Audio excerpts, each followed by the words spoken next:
안녕하세요. 사연에 빠지다의 DJ 민영입니다. 오늘도 두 가지 사연 준비되어 있는데요. 끝까지 함께 해주실 거죠? 그럼 오늘도 구독과 좋아요 버튼 잊지 말아주시고 오늘의 사연 함께 시작해 볼게요. 안녕하세요. 40대 중반 여자입니다. 요즘에는 이런 사연들이 참 많던데 저도 있었던 일을 제보하고 싶어 글을 써서 보내봐요. 제가 속이 좁은 것이었던 건지 지금은 동서와의 관계가 틀어지면서 아예 연락을 하지 않고 지내고 있어요. 원래부터 이렇게 사이가 안 좋았던 건 아니었는데 저에게 어린 동서가 한 명 있었거든요.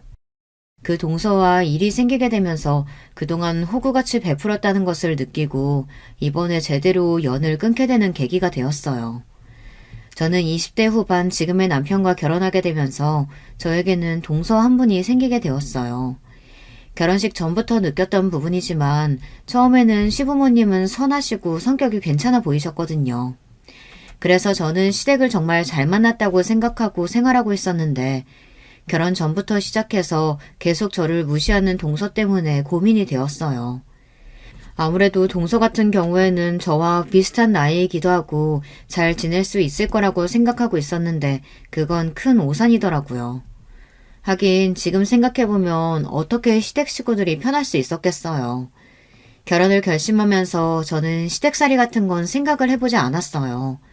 그 이유 중 하나는 시부모님이 워낙 잘해주시기도 했고 남편도 저한테 잘하고 중립을 잘 지키기 때문에 사실 큰 문제는 없어 보였거든요.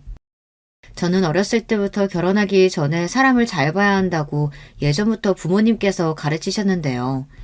그래서 남편이랑 결혼할 때도 저희 집안에 대한 이야기는 거의 안 하고 사람 그 자체를 보고 결혼을 생각하게 되었거든요. 저희 집이 조금 잘 사는 편이라 돈을 보고 접근하는 경우가 종종 있었는데 실제로 전 연애에서는 돈을 아예 쓰지 않는 남자친구를 만난 적도 있었어요. 그때 당시에는 제가 어리기도 하고 무엇보다 그 사람을 많이 좋아하기도 해서 그게 잘못된 일인지 잘 모르고 있었거든요. 그동안 내가 데이트 비용 냈으면 자기가 한 번쯤 낼 수 있는 거 아니야? 야, 너네 집에 돈도 많으면서 왜 이렇게 생색이야? 사랑하는 사람이 필요하다는데 그것도 못해줘? 아니, 그래도 그렇지. 이건 너무 심한 거 아닌가 싶어서. 그러면 헤어지던가. 부잣집 딸처럼 행세하면서 공주처럼 살 땐 언제고 이제 와서 지랄이야. 아니야, 내가 미안. 내가 살 수도 있는 거지 뭐. 지금 와서 생각해보면 그때 저는 어리기도 했고 당시에 만났던 사람들이 대부분 저보다 나이 차이가 있는 상태였기 때문에 그 말을 다 들어주었던 것 같아요. 또 제가 만났던 전 남자친구 중에서 가장 어이없었던 상대가 바로 제 돈을 본인의 돈처럼 쓰던 사람이었는데요. 그래도 있는 사람이 더 내야지라고 생각으로 그 사람을 3년 동안 만났는데 제가 주는 돈으로 다른 사람과 바람을 피우고 있었다는 사실을 알게 되면서 그 뒤로는 정말 사람을 잘 봐야겠다고 생각했어요. 아무래도 사람을 잘 봐야 하는 이유 중 하나가 제가 다른 사람들에 비해 흔히 말하는 금수저에 해당하는 만큼 정말 좋아하는 마음보다 자산을 노리고 접근하는 경우가 꽤 있었거든요. 처음에는 잘 몰랐었는데 만나면서 본심을 드러내는 경우가 많다 보니 저도 마음의 상처를 입을 수밖에 없었어요. 그러다가 남편을 만나게 되었는데 저도 처음에 남편에 대해서 긍정적인 마음을 가지고 있었던 건 아니었는데요. 직장에서 만나다 보니까 서로 팀원 그 이상 그 이하도 아니었어요.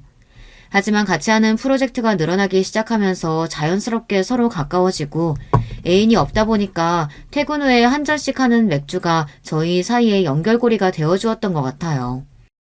남편은 묵묵하고 또 과하게 무언가를 과시하는 사람이 아니라서 그런지 그런 수수함이 더 좋았던 것도 있었는데요.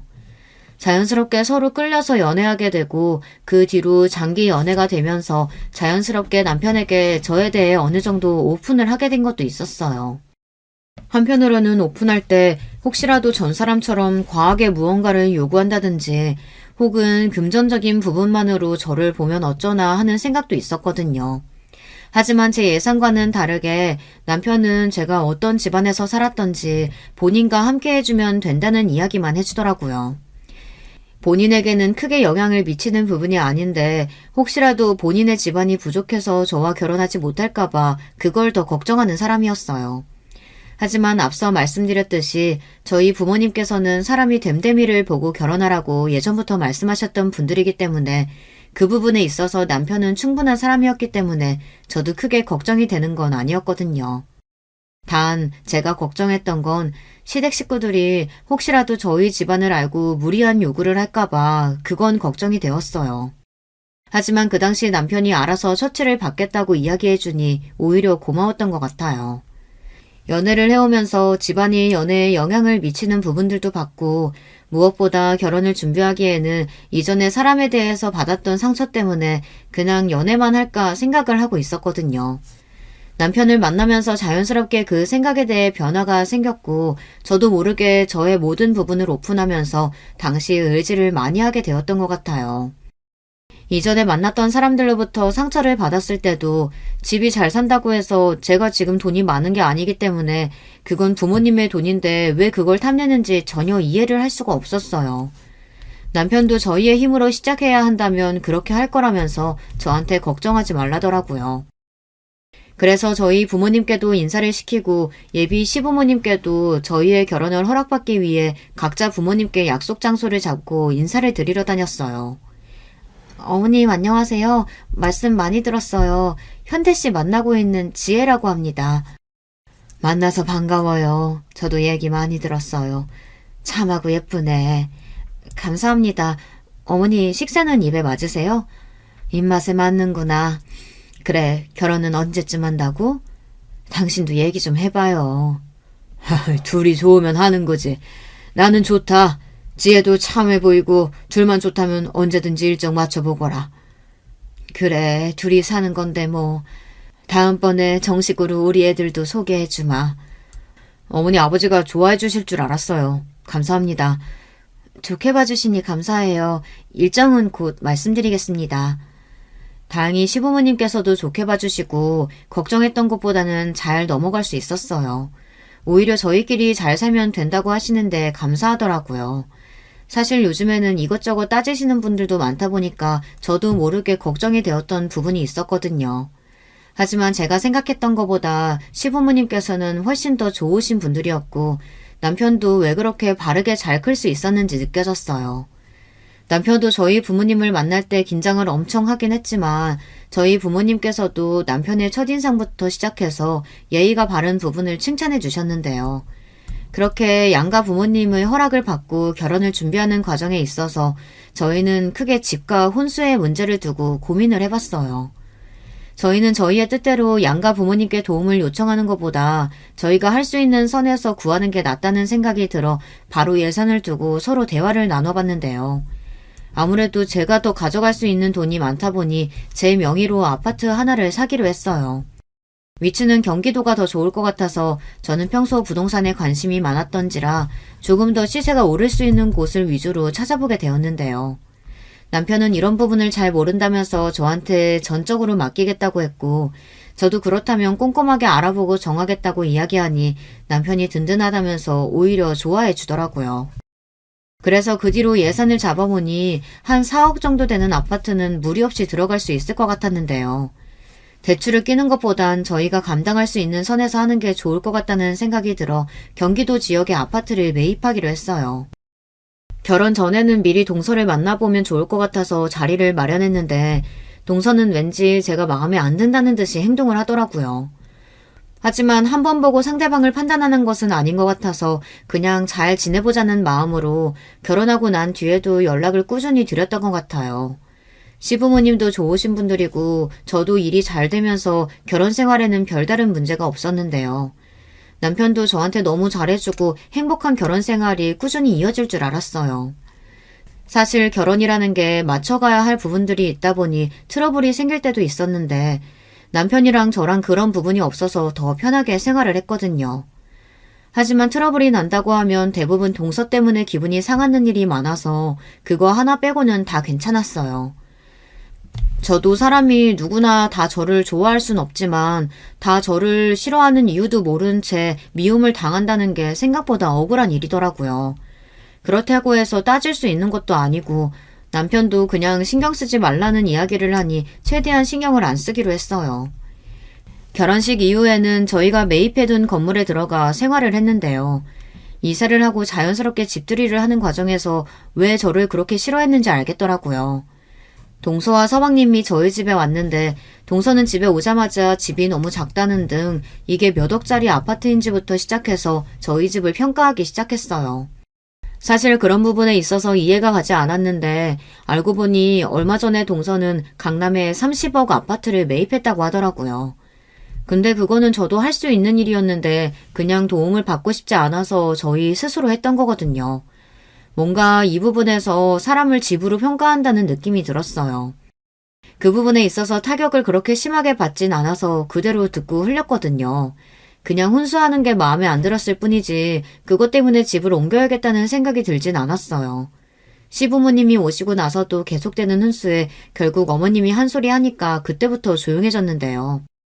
사실 저는 그런 부분에 있어서 타격을 심하게 받는 사람은 아니라서 한번 듣고 홀리는 타입이거든요. 그래서 그동안 제게 뭐라고 했던 말들도 저는 기분이 나쁘긴 하지만 그래도 듣고 흘리니까 빨리 잊어버릴 수 있었기 때문에 크게 문제가 되지는 않았어요. 게다가 남편이 잘해주니까 그런 부분들이 있더라도 먼저 사과를 해주고 제 기분을 헤아려주는 게 더 좋았거든요. 그래서 동서가 아무리 그렇게 이야기를 해도 타격받지 않고 지나칠 수 있었던 것 같아요. 저희 집 같은 경우에는 워낙에 잘 사는 집에 속하다 보니까 30억짜리 아파트 정도는 제가 마음만 먹으면 매입할 수 있는 정도여서 크게 더 타격을 받지 않았던 부분도 있었어요. 물론 이 부분은 시부모님도 모르시고 알고 있는 사람은 제 남편뿐이었거든요. 그래서 동서가 돌아가자마자 남편이 코를 치며 이야기를 하는데 속이 시원했어요. 아니, 자기야 너무 웃기지 않아?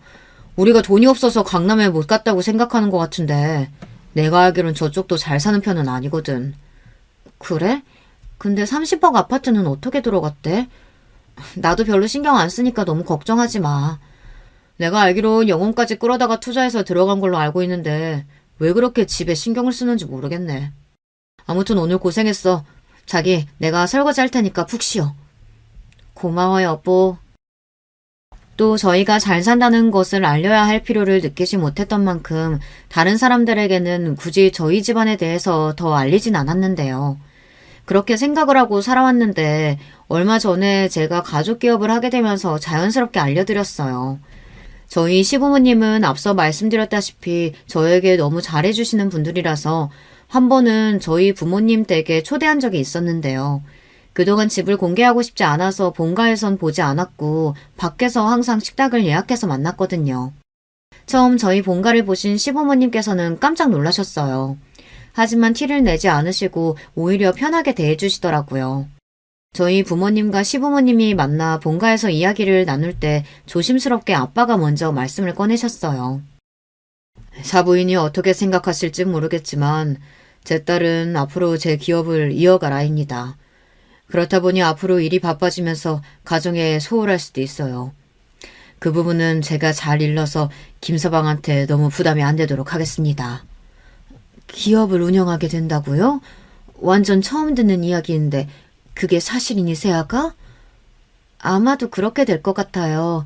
관리하시는 게 워낙 많으시다 보니까 이 부분도 처음 말씀드리는데 아무래도 정확한 게 아니라 그동안 말씀을 못 드렸어요. 그런 일이 있었구나. 우리는 그 돈이 우리 돈이라고 생각하지 않는단다. 걱정 말고 잘 교육받아서 기업 이어나가렴. 그래, 그냥 네가 운영하면서 사는 게 낫지. 현태는 그런 부분에선 꽝이라. 축하한다. 모두 이해해 주시니 감사합니다. 다행히 어머님 아버님께서도 딱히 큰 문제라고 보시지 않으셨고 저도 이런 부분을 어느 정도는 계획하고 있던 부분이라 시부모님께는 말씀드리고 싶다는 생각이 있었거든요. 다행히 아빠가 잘 말씀을 해주셔서 좋았어요. 저희가 가족 기업이다 보니까 원래는 오빠가 물려받기로 했었는데 오빠는 본인의 사업이 잘 되다 보니 자연스럽게 손을 놓더라고요. 저도 독립을 해서 따로 사업체를 차리려고 했지만 이왕이면 엄마가 계속 이것을 이어갔으면 하시는 부분이 있어 사업을 제가 하기로 했어요. 그러다 보니 받게 되는 자산도 자연스럽게 늘어나게 되었는데 사실 그 부분은 과시하고 싶었던 것은 아니었는데요. 얼마 전에 동서를 만나면서 또 저를 조롱하는 것을 듣고는 시어머니께서 기겁을 하며 동서의 입을 막았습니다. 이 집에 올 때마다 느끼는 거지만 집이 4억이나 한단 말이야? 아휴, 이런 집에서 어떻게 살아? 진짜 내가 생각해서 하는 말인데 나중에 애 낳고 그러면 학세권이 얼마나 중요한데 또 강남권에서 공부시켜야 대학도 잘 가는데 그런 부분까지 생각하고 매입한 거 맞아? 아직 아이도 없고 사실 여기가 경기도 외곽이긴 하지만 서울까지 가는데 문제 없어요. 요즘 교통편도 잘 돼 있고요. 아니지. 강남권에 있는 애들이 경기도권의 애들과 같이 공부하는 건 말이 안 되지. 수준 떨어져서 뭐 같이 공부할 수나 있겠어? 아니, 그러면 제가 지금 경기도 외곽에 산다는 이유만으로 태어나지도 않은 제 아이가 수준 떨어진다, 이런 이야기를 들어야 하나요? 아니, 그렇잖아. 수준이 떨어질 수밖에 없는데 내가 틀린 말 한 것도 아닌데 왜 그렇게 발끈해? 역시 외곽에 사는 사람들은 이런 부분에 발끈한다니까. 예, 지금 그게 무슨 소리니? 네 동서는 받을 자산만 해도 어머니 괜찮아요. 하루 이틀도 아니고 30억짜리 집 산다고 자랑할 수 있을 때 많이 해야죠. 내가 지금 자랑하려고 이런 얘기한다고 말하는 거야? 동서 진짜 그렇게 안 봤는데 사람 뼈 때리는데 뭐가 있다? 솔직히 그동안 무시해온 건 동서인데 왜 제가 이런 말도 못해요? 둘 다 그만해라. 좋은 자리에서 왜 둘이 싸우고 있니? 너도 지혜 그렇게 무시하지 마라. 그럴 사람 아니니까. 대화는 시어머니께서 중단해주신 덕분에 더하진 못했지만 아무래도 제가 외곽에 산다는 이유로 그동안 저를 무시했던 것 같다는 생각이 확 들었어요. 그리고 어머니께서는 자산이 있다는 이야기는 당분간 동서에게 하지 않았으면 한다고 이야기를 드렸고요. 생각해보니까 처음에 집을 산다고 했을 때도 제가 4억짜리 집이라고 하니 코웃음 쳤던 게 기억이 나더라고요. 근데 사실 4억도 요즘 집값으로 치면 저렴한 편이긴 한데 서울권에서 살려면 살 수 있거든요. 전 무리해서 가고 싶진 않았기 때문에 그동안 제가 잘 선택한 부분이라고 생각하고 있었는데 뭔가 무시를 당하니까 저도 모르게 분노가 치밀어 올랐어요. 제가 참기 어려웠던 것은 저뿐만 아니라 저희 부모님을 들먹이면서 딸이 그래도 시집을 가는데 이 정도는 해줘야 하지 않겠냐는 이야기를 했을 때 진짜 화가 너무 나더라고요. 그렇잖아요. 저만 건드리는 것도 아니고 가족까지 평가하니까 참을 수 없었어요. 남편이 저에게 미안하다며 사과를 하긴 했지만 그것과는 별개로 저와 수준 차이가 난다는 걸 제대로 알려주고 싶더라고요. 제가 그동안 일을 배우면서 점점 자산이 늘어나기 시작하다 보니 자연스럽게 이사를 하는 것도 나쁘지 않을 것 같다는 생각이 들었던 참이거든요.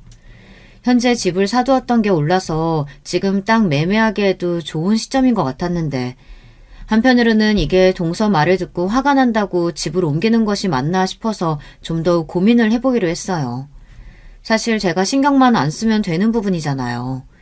남편도 더 신경을 쓰지 말라고 하는데 점점 저희 집안을 무시하는 게 느껴졌지만 일단 한 번은 참는다는 마인드로 넘어갔는데요. 그 뒤로 점점 선을 넘는 동서를 보니까 더는 안 될 것 같았어요. 어딜 가나 식당이든 집에서 만나든 저희 부부를 보면서 요즘 힘들지 않냐는 이야기를 하더라고요. 왜 저런 이야기를 하나 싶었는데 요즘 금리가 엄청나게 올랐잖아요. 저희가 대출을 많이 끼고 집을 샀다고 생각하는 것 같았어요. 근데 제가 말했다시피 저는 부모님의 손을 빌리지 않고 제가 모아둔 돈과 남편의 돈을 합쳐서 샀기 때문에 대출을 낄 일은 더더욱 없었거든요. 그러다 보니 그 부분에 대해서 이해가 가지 않았는데 동서가 먼저 이야기를 꺼내서 저희는 대출을 하나도 끼지 않았다고 말하니 벙쪄서 저희를 쳐다봤어요. 어머, 동서는 지금 힘이 많이 드나 봐요. 아무래도 요즘 금리가 많이 오르긴 했죠. 근데 저희는 대출이 하나도 없다 보니까 잘 몰랐네요. 아니, 대출 없이 집을 샀다고? 돈이 어디 있어서? 그런 부분까지는 저희 일이고요. 아무튼 힘드신데 식당까지 내시려니까 힘드신가 봐요. 여보, 오늘은 우리가 내자. 제가 쏠게요, 동서. 이때다 싶어서 동서에게 대출을 많이 껴서 요즘 좀 힘드시나 봐요 라고 이야기하니 표정이 정말 볼만하더라고요.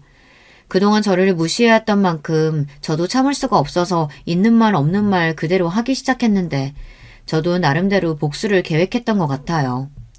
저 때까지만 해도 사실 서울의 집값이 그렇게 크게 떨어지지 않았는데 이후로 계속 낮아지는 그래프가 보여 동서가 불안함이 커지고 있다는 걸 저도 알 수 있었는데요. 간혹 제가 집에 대한 이야기를 꺼내면 집값은 다시 오를 것이라면서 저한테 알지도 못하면서 이야기하지 말라고 하더라고요. 예전에 한번 뉴스에 나왔던 게 영끌을 해서 집을 샀던 사람들이 힘들게 산다는 뉴스가 요즘 보도되고 있는데 딱 그게 동선의 집 이야기였거든요. 대출을 풀로 받아서 샀지만 집값이 떨어지는 만큼 갈수록 빚만 늘어간다며 시부모님께 이야기하는 걸 제가 우연찮게 듣게 됐어요. 집이라는 게 사실 있으면 좋지만 본인의 수준에 맞게 가야 한다고 생각하는 부분인데요.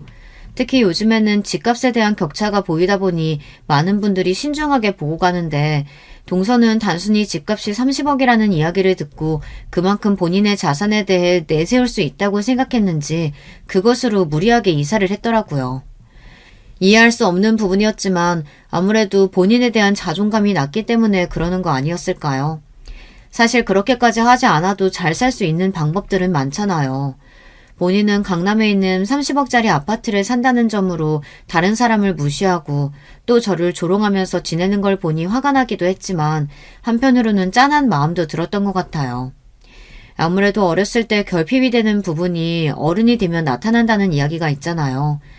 저 같은 경우에는 그게 사랑이었는데 아무래도 부모님이 바쁘시다 보니 제대로 저를 케어해주지 못한 부분이 있었어요. 다른 사람들에게 관심을 받고 사랑을 받는 걸 좋아하거든요. 아무래도 동서 집안이 좋은 편은 아니라서 그런지 그런 게 아파트를 통해서 나타나는 것 같다는 생각이 들었어요. 집값이 비싸다고 해서 무조건 다 잘 사는 분들만 있는 건 아니었거든요. 카푸어가 있는 것처럼 집을 무리해서 사서 나중에 높게 판다는 생각으로 사시는 분들도 많다 보니 실제로 이런 분들이 요즘 주변에 꽤 많은 편이라 동서가 나중에는 걱정이 되는 마음도 없지 않았던 것 같아요. 물론 바보 같다고 생각하실 수 있는데 저는 솔직히 그런 부분에 타격을 많이 입는 성격이 아니라고 말씀드렸잖아요. 저희 집안을 전체적으로 무시하는 건 싫었지만 개인적인 감정으로 동서와 형님 사이로만 두고 봤을 땐 걱정되는 부분들이 생길 수밖에 없었던 것 같아요. 아무래도 서방님도 계시다 보니 저도 모르게 그런 생각이 들었는데요. 그 걱정도 제가 오히려 괜한 걱정을 했다는 생각이 든 사건이 있었습니다. 그날은 시어머니의 생신이라서 모든 가족이 모여 있었는데 그 자리에서도 저에게 12조를 말을 걸더라고요. 약속 장소가 서울이라서 강남으로 나가게 되었는데 이런 식당은 와본 적 있냐면서 말하는 것부터 기분이 안 좋았어요. 사실 저는 사업을 하다 보니 시간적인 여유도 있고 장사도 잘 되는 편이라 항상 남편이랑 데이트할 때마다 서울 강남 쪽에 나와서 하는 편이었거든요. 형님, 오늘 식사 비용 괜찮으시겠어요? 강남 오시려면 많이 아껴셔야 할 텐데 제가 좀 부담 덜어드릴까요? 아니 정말 당신 왜 그래? 형수님이 우리보다 훨씬 잘 살아. 아니 나는 걱정돼서 그런 거지. 당신까지 왜 그래? 예, 넌 좋은 날 나와서 왜 그러니? 동현이 말대로 지혜가 얼마나 잘하고 참한데 전부터 왜 그렇게 못살게 구는 거야? 손 아랫사람답게 깍듯하게 모셔야지. 알지도 못하면서 저희 생활에 대해 너무 낮게 평가하는 것을 듣고 난 뒤로는 저도 모르게 표정이 안 좋아지는 게 느껴졌는데 시어머니가 나무라시는 모습을 보니 한마디를 해야겠더라고요. 제가 틀린 말 한 것도 아니고 사실 형님 잘 되라는 마음으로 이야기해 주는 거예요. 동서, 제가 잘 됐으면 하는 마음이 있다면 그렇게 조롱하는 게 아니라 격려를 해줘야죠. 그리고 아직 잘 모르나 본데 저 돈 잘 벌어요. 많이 벌어봤자 그래도 여유 안 되시잖아요. 그 경기도 외곽에서 일자리도 별로 없을 텐데. 네 동서 받을 재산만 해도 200억이 넘는데 언제까지 번데기 앞에서 주름 잡을 얘기할 거냐? 제발 정신 차리고 너나 힘들다고 나한테 얘기하지 말렴. 어머니, 여기서 그런 얘기가 왜 나와요? 그리고 재산 받는 거 확실해요? 그렇게 많은 돈 받을 거면 형님 옷차림부터 달라져야 하는 거 아닌가? 제발 그만 좀 하라며 언제까지 그럴 거냐고 말하는 시어머니를 향해 동서는 제가 틀린 말을 했냐며 받아치더라고요. 참다 못한 어머니가 재산을 받는다고 이야기하니 믿기지 않는다는 듯이 제 옷차림이 명품이 아니라는 점을 지적하며 저한테 믿을 수 없다고 이야기했어요.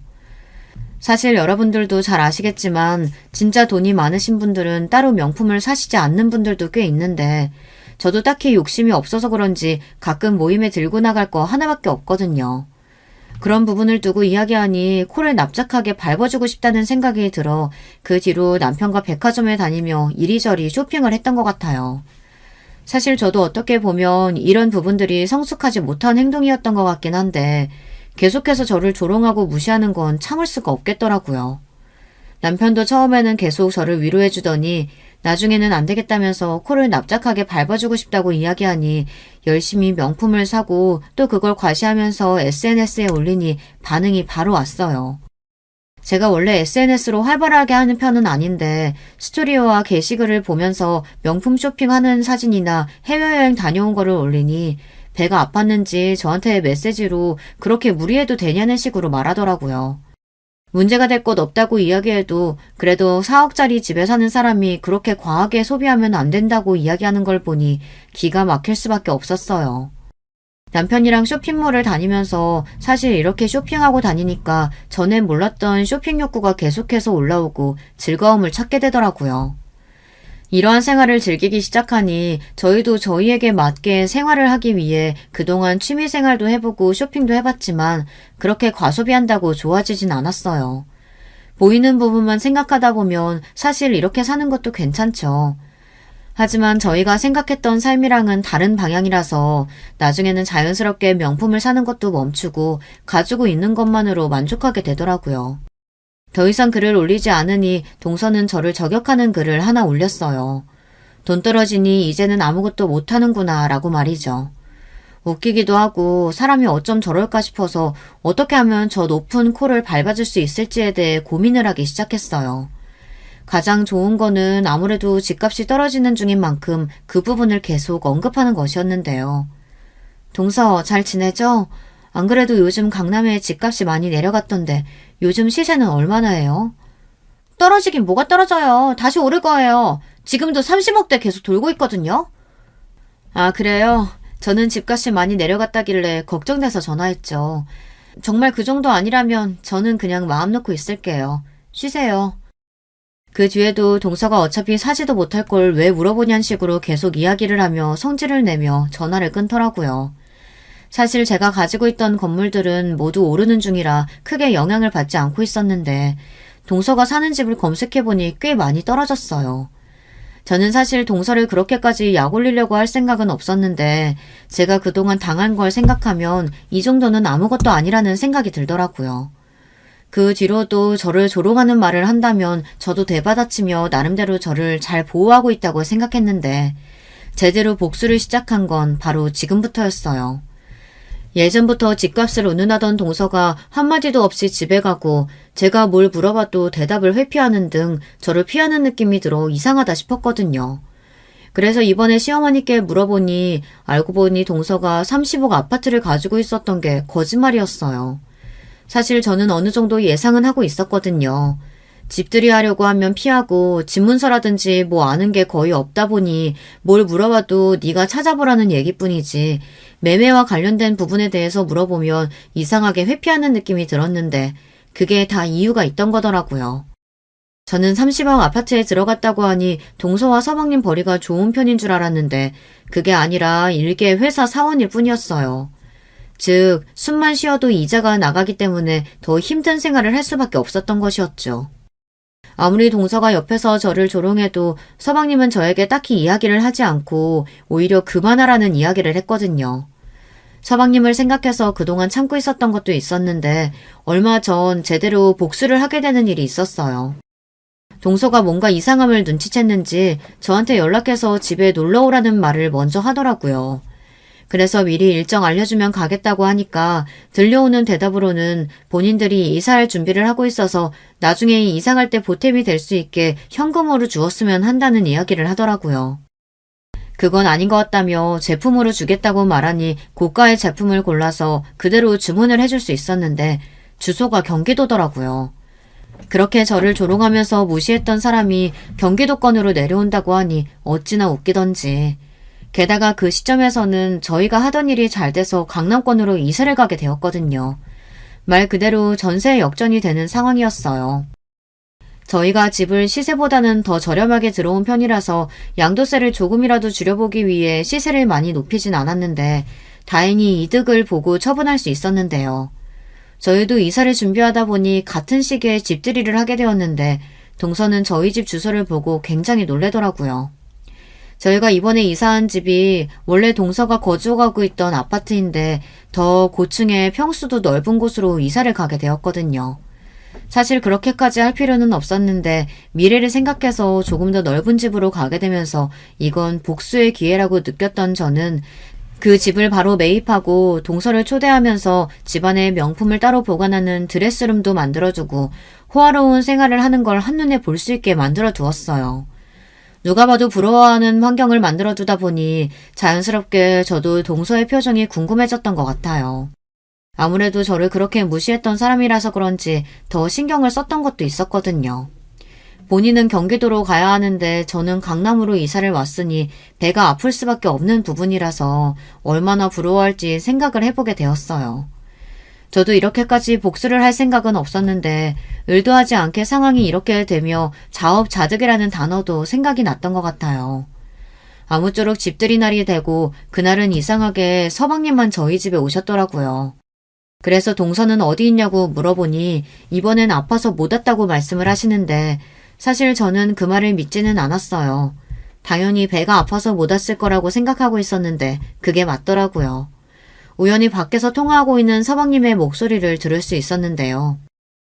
정말 당신 이렇게까지 해야 할 일이야? 이게 얼마나 무례한 짓인데 그동안 당신이 형수한테 했던 걸 잘 생각해봐. 이제 와서 뒤로 숨는다고 숨어질 것 같아? 아니 쪽팔린 걸 어떡해. 그동안 우리가 강남에 살았던 것도 거짓말이고 또 그거를 모든 걸 알게 된 순간부터 나를 얼마나 무시하겠어. 형수가 당신 같은 사람인 줄 알아? 그러니까 그동안 형수한테 잘해주지 왜 괜한 자존심에 네가 숨어야 하는 상황을 만들어버려. 아 몰라. 짜증나니까 연락하지 마. 통화를 듣고 나니까 마음이 더 싱숭생숭해지기도 했어요. 하지만 사실 제가 피해야 하는 사람은 아니잖아요. 오히려 그동안의 일에 대해 사과를 받고 싶어졌어요. 이번에 이사를 준비하면서 신경을 많이 쓴 것도 많지만 그동안 제가 받아야 했던 자산들을 다 받으면서 앞으로는 일도 안 하고 편하게 살 수 있는 환경이 되었거든요. 그래서 저는 저만의 호화로운 생활을 즐기면서 그걸 그대로 SNS에 올리기 시작했어요. 아니나 다를까 동서는 저한테 돈이 있다고 그렇게 막 쓰면 안 된다고 연락을 해오더라고요. 사실 이 정도까지 했으면 정말 불쌍한 사람은 동서가 아닐까 싶어요. 저한테는 전혀 타격이 없는 일이었거든요. 제 돈을 제 마음대로 쓰는 것인데 계속 신경을 쓰니까 신경 쓸 정도는 아니라고 말하니 어버버하고 있다고 해도 그렇게 쓰면 허세라고 말하더라고요. 그리고 원래 서방님과 동서는 둘이 함께 이야기하다 얼마 전에 가게를 오픈했다는 정보를 듣고 나서는 개업을 했을 때 찾아갔는데요. 이왕 사업으로 시작한 일 저도 가서 보탬이 되고자 하는 마음도 있었어요. 근데 여기서 중요한 점은 동업을 시작한 곳이 제 건물이라는 것이에요. 가게를 찾아가니까 동서는 어떻게 알았냐면서 동서가 저한테 노발대발하며 윽박을 지르기 시작했는데요. 형님이 여긴 어쩐 일이세요? 개업 축하해주려고 왔죠. 가게 잘 꾸며뒀네요. 왜요? 이제 형님보다 못 벌고 못 사니까 무시라도 하려고 오신 거예요? 아니요.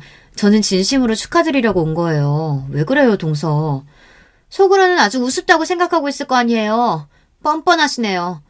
당신 진짜 그만해. 형수가 여기 우리한테 새 내어주신 거야. 형수 아니었으면 우리 오픈도 못했어. 사실 이 가게는 서방님께 연락받고 나서 건물 자리를 내어준 것이었는데요. 시세가 맞지는 않아도 도와주고 싶은 마음에 조금이라도 월세를 깎아줬던 것인데 서방님은 그걸 동서한테 이야기하지 않았던 것이죠. 그야말로 난리가 나서 동서는 여기선 절대 장사 안 한다느니 집에 가자고 이야기하는 걸 들어보니 아직도 정신을 못 차린 것 같았어요. 본인이 절실함이 없으니 지금 이 상황에 대해서만 생각하는 것 같더라고요. 뭔가 자존심이 상해하는 느낌이었어요. 동서에게 잘 생각해보라고 이야기를 한 뒤 뼈를 때리는 말을 한번 날리고 올 수 있었는데요. 그건 바로 돈이 없는데 있는 것처럼 행동하는 사람은 티가 난다는 것이었어요. 이전에 동서가 저한테 그런 말을 한 적이 있었잖아요. 옷차림도 그렇고 가방도 명품이 없으니 저는 못 버는 사람이라고 말이죠. 기가 차는 말이긴 하지만 지금 동서의 모습을 봤을 때 겉으로만 명품으로 치장하고 있지만 그 속은 껍데기밖에 없는 사람이라는 걸 알게 되었어요. 서방님은 저에게 미안하다고 이야기했지만 마음도 어떤 마음일지 공감이 안 가는 건 아니라서 그냥 두라고 했어요. 사실 저에게 있어서 복수란 그 사람을 처참하게 만드는 것도 복수 중 하나라고 생각하는 사람이라서 동서에게는 충분히 했다고 생각하거든요. 집에 와서 쉬고 있으니 동서에게 전화가 왔어요. 저는 또 어떤 말을 할까 싶어서 미리 마음의 준비를 하고 있었는데 제가 생각했던 것보다 다른 이야기가 나오더라고요. 미안해요, 형님. 제가 그동안 형님한테 잘못했어요. 동서? 왜 사과를 해요? 그동안 형님이 너무 부러운 마음에 그랬어요. 용서해 주세요. 그동안 나 돈 없다고 조롱할 땐 언제고 본인이 밑으로 낮아지니까 이제서야 제 기분이 느껴지던가요? 죄송합니다. 그동안 제가 서운하게 했던 점 있으면 사과드릴게요. 죄송해요. 이번에 받은 사과는 마지못하는 사과가 아니라 본인의 자존심을 다 내려놓은 사과였어요. 그래서 계약은 계속해 주기로 하고 상가 자리를 뺏는 건 안 하기로 마음을 먹게 되었죠. 제가 가지고 있었던 상가 자리 중에서 가장 좋은 것을 내어준 것이기 때문에 시세 자체도 차이가 나지만 아마 동서도 갈수록 장사가 잘 되는 걸 느끼고 여기는 잘 지켜야 한다고 생각했을 거예요. 그동안 기가 셌던 동서와의 싸움이 드디어 막을 내린 것인데요. 사실 저는 타격을 많이 받지 않은 편이기도 하고 그동안 물론 기분이 안 좋긴 했어도 동서의 꼬리를 제대로 밟아주면서 사태가 끝날 수 있었어요. 동서는 경기도에 내려간 이후로 열심히 장사하면서 전보다는 순해진 성격으로 살고 있는데요. 전처럼 대들지도 않고 뭔가 돈으로 찍어버리니까 오히려 깨갱거리는 느낌이 들었어요. 그동안 저를 깔보고 무시했던 동서는 이전과는 다르게 저를 대하며 깍듯하게 모시는 걸 보니 참 사람이 간사하다는 생각이 들 수밖에 없었는데요. 이런 일이 없었다면 오히려 지금까지 저를 그냥 무시하고 있지 않을까 싶기도 해요. 결혼하고 난 뒤에 저에 대한 질투로 인해 그동안 마음의 상처를 입기도 했지만 지금 오히려 잘 되는 모습을 보니 다행이라는 생각부터 들었던 것 같아요. 시부모님도 저에게 동서일은 신경 쓰지 말라고 이야기하시고 정말 가게를 빼고 싶으면 빼도 된다고 말씀까지 해주시더라고요. 사람의 생계가 달려있는 부분인 만큼 쉽게 정할 수 있는 부분들도 아니고 또 동서가 그동안 있었던 일들에 대해 반성하고 있다는 사실만을 믿고 봐주고 있었거든요.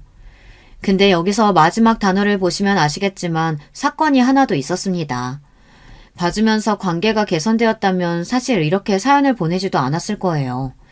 때는 동서가 저에게 사과한 뒤로 3개월 정도 지났을 때 일이에요. 평상시처럼 임대료를 확인하고 있는데 동서 가게의 임대료만 2달 정도 안 들어왔더라고요. 처음에는 자리를 잡으면서 힘들 것이라는 생각을 하고 넘어갔는데 그 다음 때까지 밀리니까 조금 불안해지더라고요. 곧이어 석 달이 되고 넉 달이 넘어갔을 때 저는 동서한테 연락해서 임대료에 관한 이야기를 했습니다. 벌써 임대료가 4개월치나 밀렸는데 무슨 일 있어요? 보증금에서 제외해드릴까요? 저희가 임대료를 왜 내요? 이거 언니 건물이라면서요. 내 건물인데 이걸 왜 동서 건물인 것처럼 돈을 안 내요?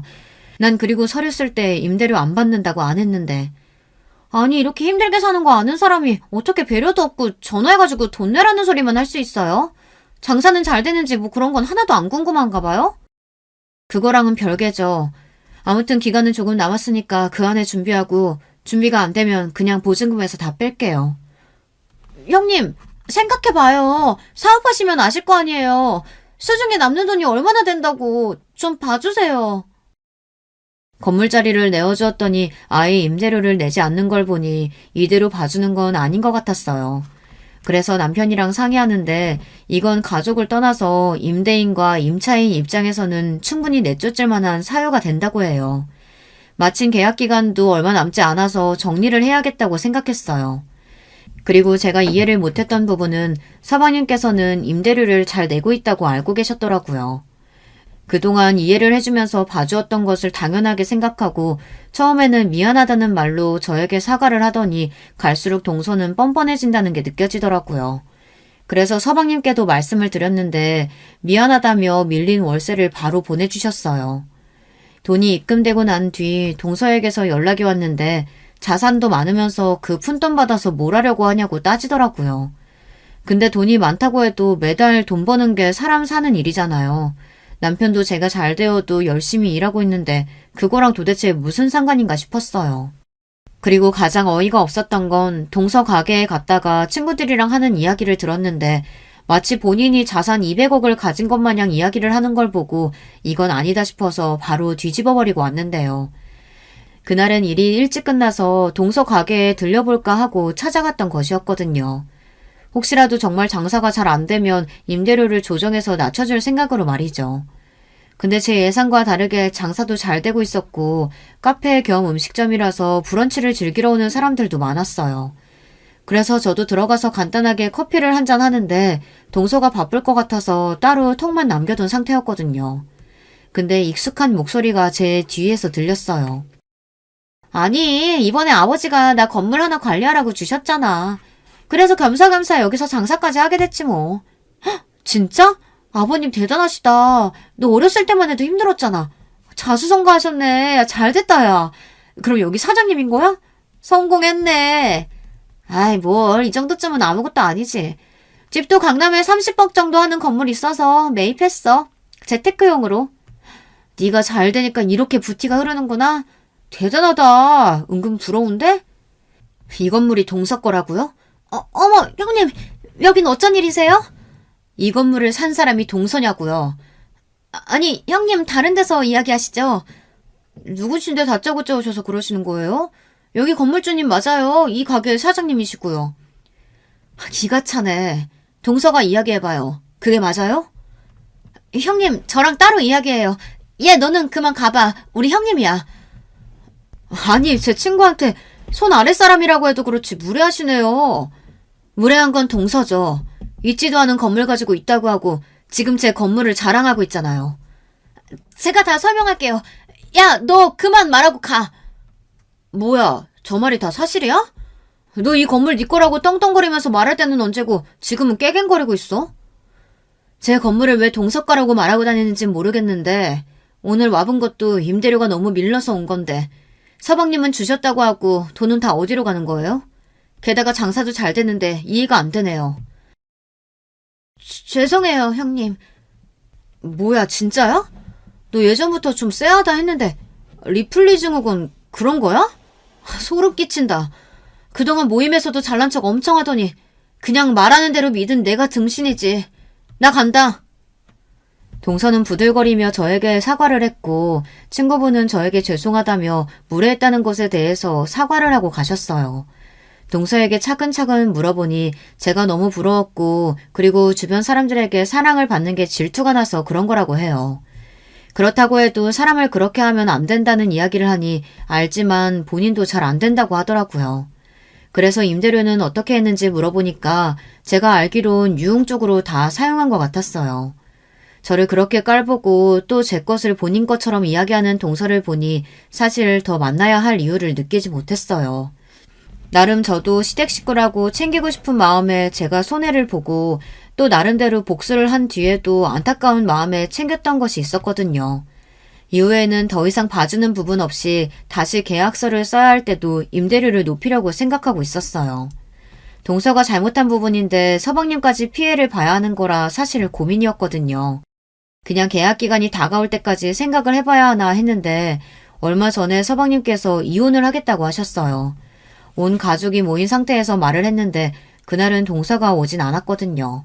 그래서 무슨 일인가 하고 들어보니 저와 그 사건이 있었던 날 이후에도 본인 건물인 것처럼 하고 또 임대료를 어디다 썼는지 알게 되었는데 그게 바로 호스트바에 가서 쓴 것이었어요. 다른 남자들을 끼고 술을 마시고 미혼인 척하면서 여러 남자들을 만났다고 하는데요. 당황스럽기도 하고 동서가 그랬다는 게 믿어지지 않았어요. 그래서 이 증거들을 가지고 이혼을 한다고 하셔서 가게도 정리할 예정이라고 하시니 저는 그럼 서방님께 남편이 하는 일을 추천해드렸어요. 남편도 얼마 전에 일을 하다가 회사에서 독립하고 사업을 시작해서 같이 하면 좋을 것 같았거든요. 동서는 그날 이후로 볼 수 없었고 저에게 익명으로 오는 채팅이 거의 저에 대한 조롱이었는데 바로 동서라는 것을 알 수 있었어요. 내용도 저를 저격하는 내용이고 또 이혼 이후에는 더 정신을 못 차리고 사는 것 같아 그것도 명예훼손으로 고소를 하게 되었어요. 사실 저는 그렇게까지 일을 크게 만들 생각은 없었는데 참아주니까 계속 보내는 게 짜증이 나더라고요. 서방님도 이번에 이혼을 하고 나신 이후에 재산 분배 때문에 고민이 많으셨는데 그 집을 가지고 대출도 받았고 여러 문제들이 있어서 쉽진 않으셨다고 해요. 이래서 사람은 정말 잘 만나야 한다고 생각하는데요. 잘 버는 사람도 있지만 본인 스스로가 만족할 수 있는 생활을 하는 게 더 중요하잖아요. 동서도 본인의 상황을 인지하고 무조건 좋은 집에서 사는 게 좋은 게 아니라 사람과의 관계를 더 깊게 생각했다면 지금 이런 상황까지는 오지 않았을 것 같다는 생각이 들어요. 동서는 이혼 이후에도 열심히 SNS에서는 괜찮은 척 또 명품으로 치장하면서 사는 삶을 사는 것 같았는데요. 저희 가정에는 축복처럼 아이가 찾아와서 그 뒤로는 어떻게 사는지도 관심을 가지지 않고 있어요. 여러분, 두 번째 사연 시작하기 전에 좋아요, 구독 꼭 눌러주실 거죠? 그럼 두 번째 사연 바로 시작합니다. 안녕하세요. 저는 제법 평탄한 일상을 보내고 있는 중년의 여성입니다.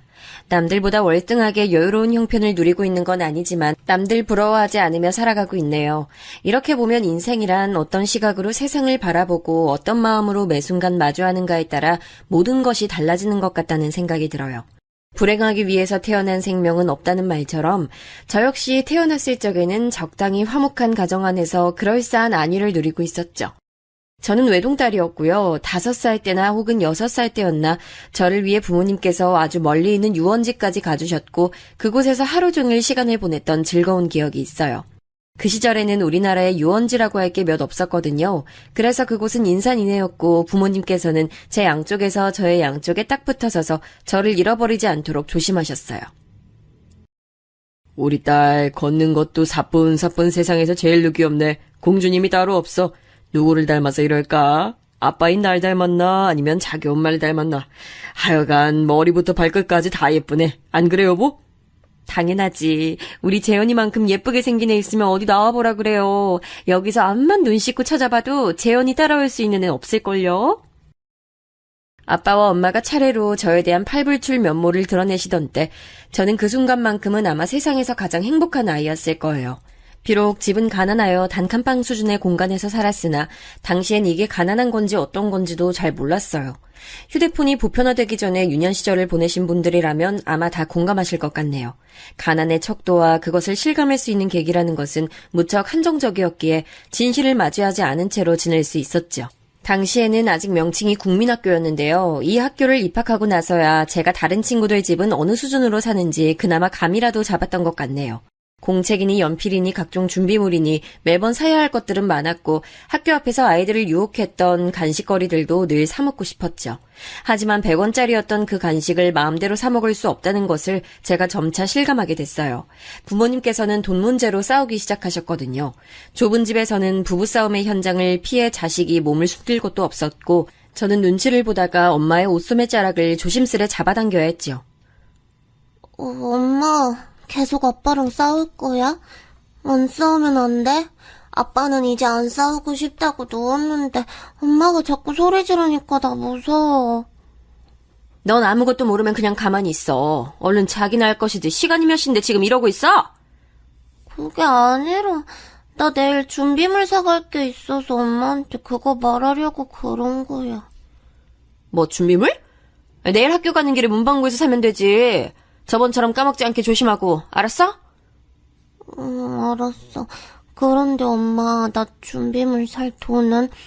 내가 반지 사탕 사 먹고 싶은 거 꼭 참아서 모아둔 돈 700원 있는데 준비물 사려면 2,000원은 더 있어야 돼. 엄마, 나 2,000원 지금 주면 안 돼? 그러면 엄마는 말문이 턱 막힌 표정으로 가만히 저를 내려다보시기만 했어요.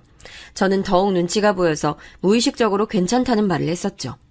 준비물을 안 사가면 선생님께 혼날 뿐더러 반 친구들 앞에서 창피를 당한 걸 알고 있었기에 그게 너무 싫었지만 엄마의 괴로운 표정을 보는 것보다 힘들진 않았거든요. 풀이 죽어있던 저에게 아빠는 든든한 구원투수였답니다. 애가 학교에 준비물 사가야 한다잖아. 꼴랑 2,000원 때문에 애가 학교에서 얼굴도 못 들게 만들어야겠어? 재현이, 일로 와봐. 아빠가 그거 준비물 살 돈 줄게. 여기 2,000원 줄 테니까 내일 학교 가면서 준비물 사가지고 교실 올라가면 돼. 어때? 아빠가 최고지? 응, 아빠가 제일 최고야. 아빠 고맙습니다. 나 이제 내일 학교 갈 준비 끝이다. 일찍 자고 아침에 짝꿍집 찾아가서 같이 학교 가자고 해야지. 아이고, 우리 딸이 교우 관계도 이렇게 좋네. 아빠 닮아서 인간관계가 아주 원만하구만. 오늘 아빠 옆에서 자자. 입을 들고 이쪽으로 와. 아빠가 오랜만에 우리 재현이 위해서 자장가 한 곡 좀 뽑아줄게. 유쾌하게 웃어젖혔던 아빠의 숨결에서 뿜어져 나온 것이 술 냄새라는 것을 어렸던 저도 모르지 않았어요. 늘 눈이 풀려있거나 얼굴이 상기되어 있다는 점에서 아빠가 술을 몹시도 즐기고 계신다는 것을 역시 알고 있었습니다. 엄마가 아빠에게 왜 자꾸 화를 내는 게 여러 가지 이유가 있겠지만 근본적으로는 술 때문이라는 것을 사실은 저는 은연중에 느끼고 있었던 거였죠. 왠지 모르게 아슬아슬한 집안의 분위기, 그걸 저는 여실히 체감하고 있었기에 부디 저희 가족 3명이 이대로 계속 함께할 수 있기를 엄청 기도했고요. 그러나 저의 기도는 이루어지지 않았어요. 본격적으로 언제부터였을까요? 아마 제가 8살을 마무리하고 있었던 초겨울 즈음이었던 걸로 생각이 돼요. 살을 내는 추위가 시작되고 있었는데 저는 옷이 변변치 않아서 얇은 외투를 2겹 껴입는 식으로 버티고 있었죠. 그런 추위 속에서 아빠가 밖에서 술을 마시다 잠들어 버리셨고 지나가던 행인이 아빠를 깨우자 곧장 행패를 부리며 주먹질까지 날리셨다는 거예요. 밖에서 이대로 자면 입 돌아가고 얼어 죽을까봐 사람을 살려놓았더니 아빠는 그런 은인에게 적반하장으로 나갔던 것이죠. 행인도 화가 나서 아빠에게 반격을 하면서 싸움이 커졌나 봐요. 경찰서를 다녀오신 엄마에게서 차가운 겨울 공기가 느껴졌지만 그보다는 짖고 계신 표정이 더욱 싸늘하다 못해 공허해 보여서 제가 너무 놀라서 아무 말도 못하고 구석에 웅크려 있었네요. 부모님이 또 부부싸움을 시작할 때까지 말이죠. 당신 깡패예요? 아니면 싸움하고 싶어서 환장을 했어요? 왜 허구한 날 남하고 시비가 붙어서 이 사달을 내냐고요? 아니 도대체 그놈의 술이 뭐라고 스스로를 주체도 못하고 끝도 없이 내달리는지 나는 이해를 할래야 할 수가 없어. 누가 이해해달라고 했어? 니까짓 거 이해는 내가 원하지도 않아. 필요도 없다고. 집에서 얌전히 애새끼나 키우고 밖에서는 열심히 돈 벌어서 내 술값이나 되면 너는 그걸로 네 할 일 하는 거야. 나한테 참견하는 건 네가 안 해도 되는 일이라고. 알아들었냐 이 멍청한 여자야? 제발 정신 좀 차려요. 내가 당신 이러는 걸 보려고 가족들 반대 다 무릅쓰고 당신하고 결혼한 줄 알아요? 당신이 나랑 결혼하겠다고 5만 식구들 다 보는 데서 읍소하고 싹싹 빌고 그런 난리를 다 쳤던 건 이제 기억이 안 나요. 내가 술독이랑 결혼을 한 건지 사람이랑 결혼을 한 건지 도저히 분간이 안 간다고요. 언제는 술독이었다가 언제는 사람이었다가 자유자재로 변신하는 도깨비하고 결혼했다 생각하면 되겠네. 뭐라고요? 지금 그게 할 소리예요? 난 당신에게서 지난 2년 동안 10원 한 장을 받아본 일이 없어. 차라리 돈을 안 벌어오는 건 거기서 그친다면 낫지. 당신 때문에 들어간 돈이 얼만지는 알아요? 그 망할 놈의 술값으로 허비한 돈만 모아도 우리 재현이 고등학교까지 다 마치는 비용 나올 거고 그 미친놈의 깽값으로 물어준 돈을 모으면 우리 진작에 이사갈 수 있었어. 이 지긋지긋한 집에서도 탈출했을 거라고요. 우리는 이렇게 계속 산다고 쳐요. 근데 우리 딸은 재현이는 어떡하라고 이러는 거야. 그래, 자기 자식보다 술을 선택한 당신에게 더 이상 부성애 같은 게 남아있을 리가 없지. 엄마가 한탄 어린 목소리로 그런 지적을 날리신 직후였죠. 아빠가 갑자기 싱크대 옆에 식기들을 집어서 마구 던지기 시작했어요. 시뻘겋게 달아오른 얼굴로 무섭게 씩씩거리면서 말입니다. 좁은 집은 부엌이며 거실이 분리되어 있지 않았으니 그 막무가내식 공격에 엄마는 그대로 노출되어 계셨어요. 쟁반, 젓가락, 밥공기, 국그릇 그런 것들이 허공을 가로지르는 모습을 저는 구석에서 멍하게 쳐다보고 있었죠. 그러다가 작은 종지그릇에 발등을 세게 맞고 아파서 주저앉으신 엄마를 보고 그제서야 이 상황이 얼마나 무서운 것인지 퍼뜩 인지했어요. 제가 그때부터는 비명을 질러대며 울었고 머리를 감싸준 채 아무것도 안 듣고 안 보려고 애를 썼네요. 그리고 곧 제 몸을 따뜻하게 감싸는 손길을 느낄 수 있었어요. 저에게 다가오신 엄마가 눈물을 흘리며 온몸으로 저를 감싸고 계셨던 거예요. 좁은 집에는 아빠가 여전히 손에 잡히는 물건들을 아무렇게 집어던지시며 험한 욕을 늘어놓으시는 소리가 울리고 있었으나 엄마의 품 안에서 저는 묘한 안도감을 느꼈던 것 같네요. 엄마가 미안해. 우리 재현이 결국 이런 모습까지 다 보게 해서 엄마가 말도 못하게 미안해. 재현아, 눈 감고 있어. 손으로 계속 귀 막고 있어. 알았지? 엄마가 다 해결할 거야. 엄마는 마치 주문을 외우듯 그 말씀을 계속 저에게 하셨어요. 마치 정신이 완전히 나간 것처럼 낄낄거리는 웃는 아빠의 소리가 너무 섬뜩했으나 저는 엄마의 말씀을 따라 귀를 세게 막았고 눈을 꼭 감은 채 그 시간이 지나가기를 기다렸죠. 제가 좋아했고 실망하지 않으려 애썼고 잘 따랐던 아빠. 도대체 그런 저의 아빠는 어디로 사라지고 술에 이성을 빼앗겨 온통 행패만 부리는 사람만 한 명이 있는 건지, 저 사람이 제가 세상에서 최고라고 믿었던 아빠라는 것이 믿어지지 않아서 더욱 눈물이 났네요. 그러면서 한편으로는 사실 지금까지 아빠는 계속해서 상태가 나빠지고 있었으나 제가 그러한 진실을 외면하고 싶었을 뿐이라는 생각이 들었네요. 한 가지 확실한 건 이제 아빠는 엄마와 저에게 위협적인 존재가 되어 계셨다는 점이었죠. 동네 주민들도 아빠를 다 알았어요. 아빠가 자기 멋대로 술값을 외상으로 달아서 이용했던 슈퍼집 아주머니께서는 특히 질색을 하셨고요. 엄마는 그런 아빠와 이제 싸우는 것조차 포기하신 건지 공허한 눈빛으로 빈 술병들을 바라보기만 하셨어요. 일을 하러 나가시는 게 아니면 아예 외출도 하지 않으셨고 예전처럼 즐겁게 요리를 하지도 않으셨죠. 무기력한 엄마의 모습이 어렸던 제 눈에는 행패 부리는 아빠의 모습과는 또 다른 의미로 낯설고 무섭게 다가왔던 듯 싶네요. 그때는 마음에도 병이 걸릴 수 있다는 걸 모르는 시절이었으니까요. 그래서 그 겨울은 유난스럽게도 추웠고 또 길었어요. 엄마의 얼굴에 자리한 멍을 보기 싫어서 저는 그 엄동설안에도 집 밖을 배회한 적이 있었죠. 콧물을 연신 흘려가며 밖에서 시간을 보낸 제가 줄인 배를 문지르며 집에 다다랐을 때였어요. 집에서 나올 태세였던 누군가와 마주쳤는데 낯설면서도 어딘가 익숙했어요. 아, 금세 깨달음이 찾아온 그 누군가는 바로 제 외할머니셨습니다. 옷 입은 꼬라지 한번 추레하구나. 그 꼬라지 하고서도 밖을 내도록 돌다 온 걸 보면 너도 떡잎부터 범상치가 않은 거지. 솔직히 어린 너에게 무슨 잘못이 있겠냐마는 너는 친탁을 했는지 생김새까지 다 그쪽인 걸 보면 내 기분이 썩 편하지가 않구나. 자연스레 정이 갈 법도 한데 그렇질 않네. 네? 죄송한데 무슨 말씀하시는 건지 제가 잘 모르겠어요. 외할머니, 다시 말씀해 주시면 안 돼요?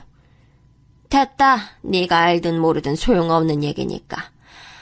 아유, 내 손녀임에도 어쩜 이렇게 마음이 동하질 않는지. 이게 어쩔 수 없는 부모 마음이라는 것인지.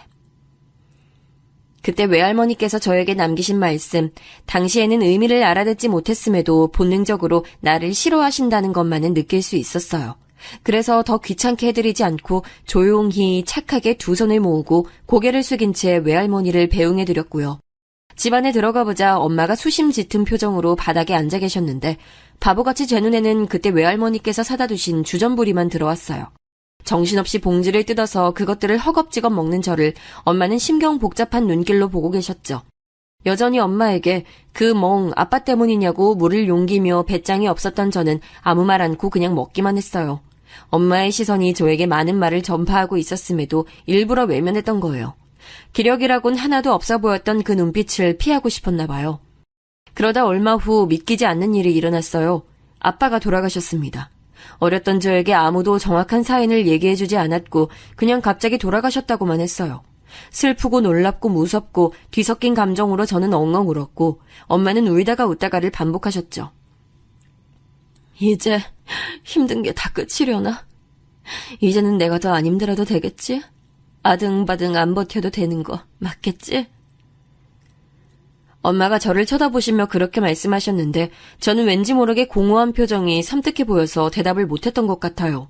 종종 집에 안 들어오셨던 아빠였으나 완전히 셋에서 둘이 되었다는 사실이 저로 하여금 집을 낯설게 느끼도록 만들었어요. 이상하게 집이 무서워서 저는 혼자 있고 싶지가 않았어요. 그래서 더욱 엄마에게 매달렸었는데 어느 날 아침에 일어나 봤을 때였죠. 옆에 엄마가 안 계셨어요. 밥상에 저 먹을 식사를 간단히 차려놓으신 걸로 봐서는 짧은 외출을 나가신 건 아닌 듯 했어요. 저는 몹시 불안해하면서 밥을 먹었고 점심이 지나고 저녁이 돼도 엄마는 안 돌아오셨어요. 저는 그날 두려움에 울면서 잠이 들었고 다음날 아침에 눈을 떠봤으나 역시 엄마는 안 계셨어요. 배신감과 절망감 그리고 공포심으로 저는 또 울었고 하도 울어서 지쳐있을 때 누군가 집으로 찾아왔어요. 엄마인 줄 알았는데 아니었죠. 슈퍼집 아주머니셨어요. 예, 너 혼자 있었구나. 아유, 가엾어라. 얼른 아줌마하고 같이 가자. 과자도 실컷 먹게 해줄게. 정말요? 감사합니다. 저 너무 배고팠어요. 저기 근데 혹시 저희 엄마 어디 갔는지 아세요? 그럼 알다 마다. 아줌마 차로 지금 당장 네 엄마 있는 데로 가자. 저는 날아갈 듯이 기뻐하며 아주머니의 작은 차에 올라타서 과자를 열심히 먹었어요. 그리고는 긴장이 풀린 탓인지 잠이 들었죠. 차가 멈추는 것에 눈이 떠졌는데 어느새 시간이 많이 지나 있었고 처음 보는 건물에 고아원이라 적혀있길래 제가 화들짝 놀랐어요. 여기가 어디예요? 왜 절 여기로 데려오셨어요? 앞으로 네가 살 곳이야. 네 엄마가 너 이제 못 키우겠다고 여기다 버려달라고 했어. 너 맡아서 키워줄 사람이 일가 친척 중에 아무도 없다고 하던데 너도 이제 네 엄마 그만 힘들게 해야지. 너만 없으면 잘 살 자신 있다고 네 엄마가 그러대. 근데 혹시 아니? 아줌마 생각엔 너희 엄마가 시간 지나면 다시 너 찾으러 올 것 같은데 1년만 기다리면 아마 오지 않을까? 그런 생각으로 열심히 버티면서 기다려. 1년이라니 저는 세상이 떠나가라 울었어요. 제가 그때 고작 9살이었는데 그런 저에게 1년이란 너무 긴 세월로 느껴졌던 거예요. 슈퍼집 아주머니는 매정하게 저를 그곳에 던져놓으셨고 저는 하루아침에 고아원 생활을 하게 됐어요. 지금은 보육원이라고 하지만 그때는 고아원이었죠. 1년을 기다렸지만 엄마는 오지 않으셨어요. 왜 나를 버렸을까? 왜 안 올까? 당연히 버려진 내가 이렇게 힘들게 살 걸 분명히 엄마는 알았을 텐데. 모를 수가 없었는데 자기만 살겠다고 어떻게 그럴 수가 있어. 어른이 어쩜 그래. 자기 자식인데. 저는 자라는 동안 엄마에 대한 원망, 의문에 사로잡혀 있었죠. 사춘기 시절에 제가 크게 엇나가지 않았던 건 부모 없어서 시설에 사서 한 주제에 행실불량하고 사고치고 다니면 그럼 그렇지라는 비웃음의 시선들이 제게 꽂힐까봐 그랬네요. 길에서 술병만 봐도 나는 아빠 생각이 났어요. 친구들이 자기 엄마 얘기할 때마다 저도 제 엄마가 보고 싶어서 울컥했어요. 그런데 어느 날 저희 반에 와서 떠들고 있던 옆반 애가 부모님 얘기를 늘어놓다가 제 쪽을 보면서 이러더라고요. 아, 미안. 너는 못 알아들을 얘기를 했네? 넌 엄마도 없고 아빠도 없지. 고 알아서. 그 뒤에 피식 웃는 인매. 순간 욱해서 내가 걔 머리채를 잡고 말았죠. 그랬더니 다음날 걔 엄마가 학교에 찾아와서 제 뺨을 때렸어요. 고아 주제에 감히 내 딸 머리를 잡아뜯어? 어머나 얘 눈깔에 도끼 있는 것 봐.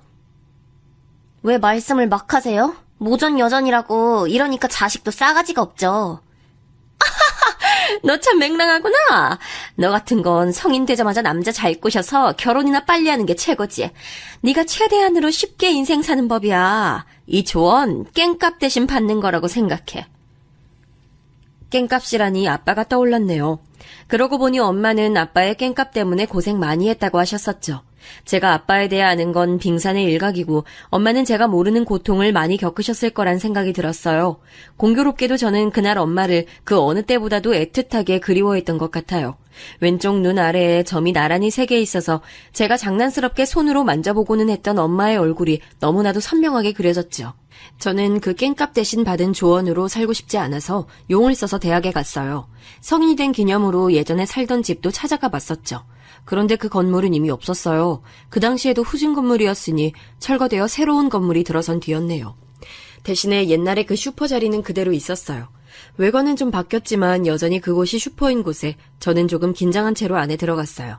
하지만 제 기억 속에 그 아주머니는 안 계셨고 새로운 남자 주인분이 계셨죠. 아, 전에 운영하셨던 그분은 다른 지역으로 옮겨간 지 꽤 됐어요. 근데 그분은 왜 찾아요? 저도 연락 안 하고 지내서 근황은 모르는데. 그게 그분께 뭐 좀 여쭤볼 게 있어서요.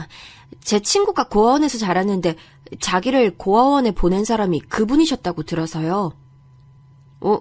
그 얘기 뭔지 내가 알 것 같은데. 아니, 나도 여기 나름 토박이거든요. 옛날에 여기서 외상 엄청나게 달아났던 술주정뱅이가 있었어요. 그 부인이 고생 많이 했죠. 결국 그 주정뱅이가 객사를 했는데 그 사실에 충격을 받았는지 그 부인이 자기 어린 딸 놓고 도망을 가버렸지 뭐예요. 그분에게 자기 애 좀 고아원에 보내달라는 부탁을 남겨놓고 말이죠. 아가씨 친구가 그 어린 딸이었다고요? 아이고야, 참 안 됐네. 저는 그저 목례만 남기고 걸음을 옮겼어요. 안 울려고 하늘을 이따금씩 올려다보며 걸었죠. 생각해보니 엄마도 가끔 하늘을 보곤 하셨었는데 얼마나 속이 힘들었으면 그랬을까 싶었네요. 제 안에서 이해와 원망을 오가는 존재가 엄마였어요. 제대로 된 마지막도 없었기에 더욱 그랬나 봐요. 어린 나이에 결혼해서 애 낳고 문제 많은 남편하고 살면서 얼마나 괴로웠을까. 그래도 버리지 말지.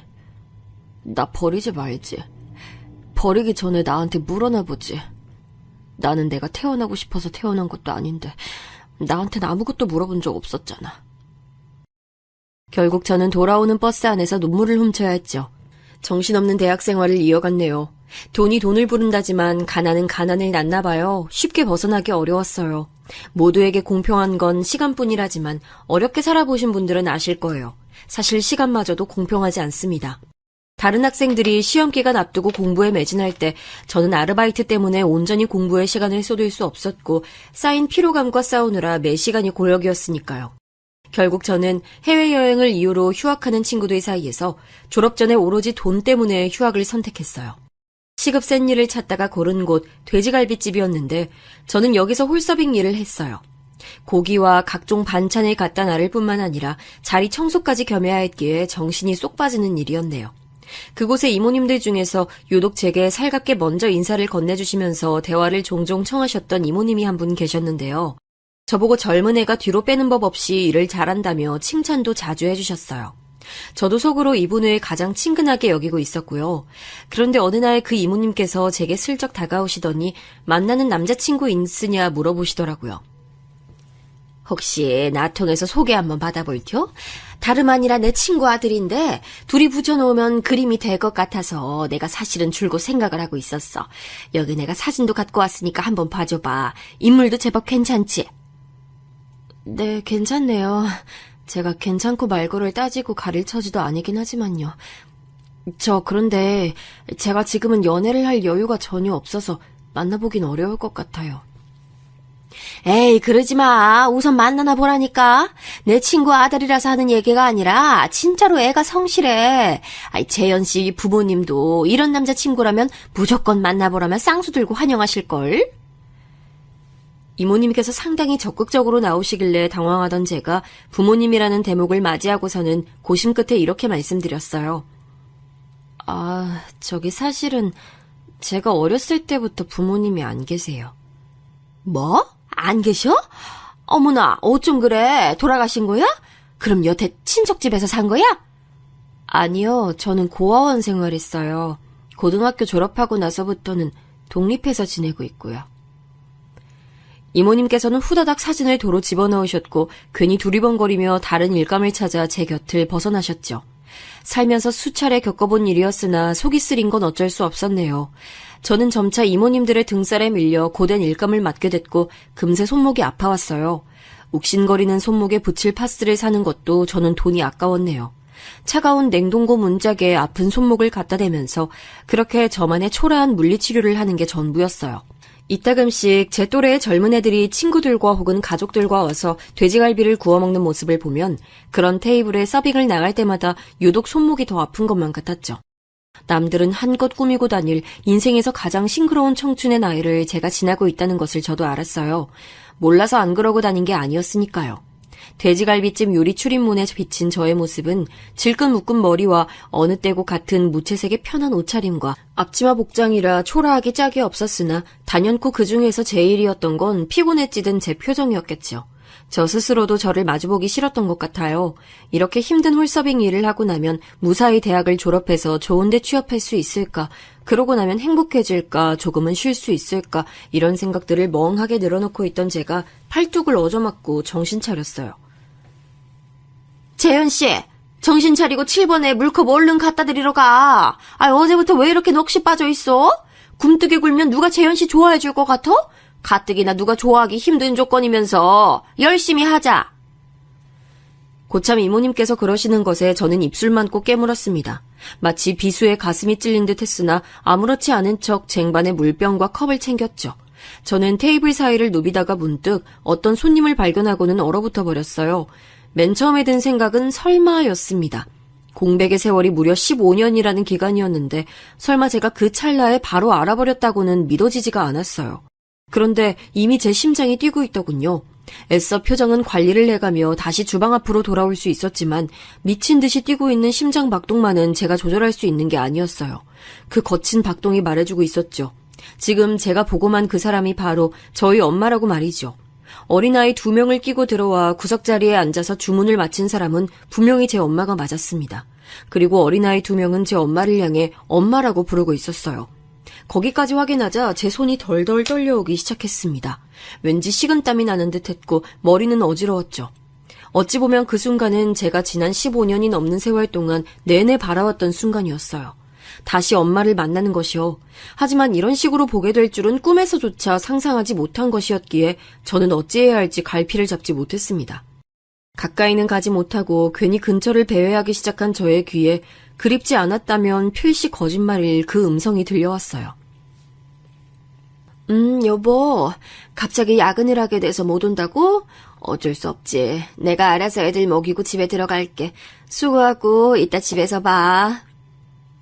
기억 속에서 아련하게 남아있던 엄마의 목소리였어요. 그 통화 상대는 아마도 저 어린아이들의 아빠일 것이고 동시에 엄마의 남편일 것이었어요. 저는 쟁반으로 제 얼굴을 일부 가린 채로 그 테이블에 좀 더 가까워졌고 엄마의 왼쪽 눈가 아래 점 3개가 여전히 남아있음을 확인할 수 있었네요. 그리고 엄마를 좀 더 자세히 뜯어보게 됐죠. 제가 아는 엄마는 단지 젊음으로 예쁘신 분이었다면 지금의 엄마는 세월의 흐름을 받아들이시고도 얼굴이 반짝 예쁘게 빛나는 그런 여유가 흘러넘치고 있었어요. 고개를 푹 숙인 저는 제 발치를 내려다봤어요. 아울렛 행사 매대에서 싸게 건졌던 튼튼한 청바지가 밑단이 살짝 해진 것을 그때 처음 발견했죠. 쟁반을 쥔 제 손은 그 나이에 여자 손이라고 믿기엔 어려울 만큼 거친 모양새였고 일을 쉬지 않고 열심히 해온 흔적들을 여실히 달고 있었어요. 그때 홀 구석에 있던 이모님께서 화난 표정으로 저를 손짓해 부르셨죠. 재빨리 그 앞으로 다가갔더니 바로 핀잔을 하셨고요. 재현씨, 거기서 또 넋 놓고 뭐하고 있는 거야? 아우, 도대체 왜 이렇게 굴어? 실장님한테 얘기해서 당장 잘라버리게 하든가 해야지. 이거 원. 아유, 답답하고 짜증나서 일을 같이 못하겠네. 제가 몸이 좀 안 좋은가 봐요. 정신이 자꾸 딴 데로 가네요. 죄송합니다. 정신 차리고 더 열심히 할게요. 글쎄, 고아원 출신이라 그런지 사람이 좀 음울한 것도 성실하길래 봐줬더니 이런 식으로 정신 빠져있으면 아주 유감이야. 아이, 보통도 열심히 하는 게 아니어야 할 거야. 잘리고 싶지 않으면. 예고 없이 다시 얼굴을 보게 된 엄마 때문에 저는 머릿속이 백지장이었는데 그럼에도 고아원이라는 단어는 선명하게 꽂히더군요. 저를 위아래로 흘겨보시고는 혀를 끌끌 차며 자리를 뜨신 이모님의 뒷모습을 멍하게 쳐다보던 저는 무의식적으로 주먹을 꽉 쥐고 말았어요. 고개를 돌린 제 눈에 엄마가 보였어요.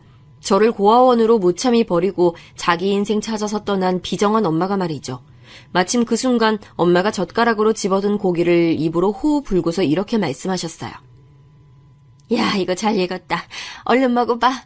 아이고, 예뻐라. 엄마한텐 세상에서 우리 희주 희석이뿐이야. 눈에 넣어도 아프지 않을 소중한 내 새끼들. 그 순간 제 눈안에서 불꽃이 튀었습니다. 자기 자식들에게 정성스레 고기를 구워서 한 입 크기로 잘라서 먹여주는 엄마. 저는 지난 세월 오만 서름을 당하며 개고생을 이어왔는데 지금도 피곤에 찌들어 있는데 자기는 새로 꾸린 가정에서 행복하게 살며 아이들에게 돼지갈비나 구워주고 있었죠. 저는 어느새 성큼성큼 걸음을 옮겨서 엄마가 앉은 테이블 앞에 서 있었어요. 이성을 잃은 제가 그대로 외쳤죠. 엄마, 저 알아보시겠어요? 저예요. 저 엄마 딸 재현이요. 엄마라는 소리에 고개를 들어 저를 올려다보시던 엄마는 짧은 비명과 함께 손에 쥔 고기 집게를 놓치셨고 뿐만 아니라 혼비백산하다가 의자에서 미끄러져 바닥에 엉덩방아를 찧으셨어요. 쨍그랑 소리와 함께 젓가락이며 식기 몇 개가 바닥에 같이 떨어졌죠. 거의 모든 손님들의 이목이 이쪽에 쏠렸어요. 그 순간에 제가 그딴 것에 신경 쓸 게 아니었습니다. 저는 살면서 그토록 강한 분노를 느껴본 적이 없었으니까요. 왜 그렇게 놀라세요? 아, 살아생전 다신 저를 못 보실 줄 알았는데 이렇게 보게 됐으니 귀신이라도 본 심정이시겠네요. 너 정말 재현이니? 네가 내 딸 재현이야? 재현이 맞는 거야? 제가 그럼 엄마 딸 재현이 말고 누구겠어요? 자기 딸도 바로 몰라보시고. 아무리 제가 그때 고작 9살 어린 나이였다곤 하지만 섭섭하네요. 아니다. 자기 딸 고아원에 버리고 자기만 살겠다고 도망가서 다시는 나타나지 않은 비정한 엄마라면 모름지기 딸 얼굴 정도는 못 알아봐도 이야기가 되겠네요. 엄마가 가장 비겁했던 게 뭔 줄 알아요? 단 한마디 말도 없이 나 두고 도망간 거? 아니요. 자기 손으로 직접 고아원에 버리지 않은 거예요. 남을 시켜서 그렇게 하도록 만든 거예요. 나쁜 사람 되기 싫으니까. 그 순간을 직접 겪기 싫으니까 차라리 비겁해지는 쪽을 택하셨죠. 제 말을 듣자마자 엄마는 두 손으로 입을 틀어막으시며 눈가에 눈물을 다셨어요. 그 반응이 어느 정도의 가식인지 혹은 연기인지 저는 알 길이 없었죠. 저는 도저히 믿을 수 없다는 얼굴로 저를 쳐다보시는 엄마를 내려다보며 차갑게 말을 이었습니다. 저는 말이죠. 지금까지 살면서 몸고생 마음고생 다 했는데 엄마가 이렇게 새 가정 꾸려서 애들도 새로 낳고 지내시는 모습 보니까 세상엔 인과응보란 없구나. 그런 건 영화나 드라마 속에서나 일어나는 거구나. 그런 생각이 드네요. 왜 그동안 잘 지내셨어요? 자식 버렸으면서 어떻게 이렇게 행복하게 지내실 수가 있어요? 네? 저한테 좀 알려줘 보세요. 인생이라는 거요. 원래 이렇게 불공평한 거예요? 지글지글 돼지갈비가 익어가는 소리만 나는 넓은 홀은 어느새 숙연한 침묵만이 내려앉은 상태였어요. 엄마는 손으로 입을 틀어막으신 채 어깨를 들썩이며 소리 없이 울고 계셨습니다. 잠시 후 고참 이모님이 제게 다가오더니 저를 잡아 끌더라고요. 지금 여기서 이러지 말라는 신호였죠. 장사하는 도중인데 제가 난데없이 분위기에 찬물을 끼얹은 셈이니까요.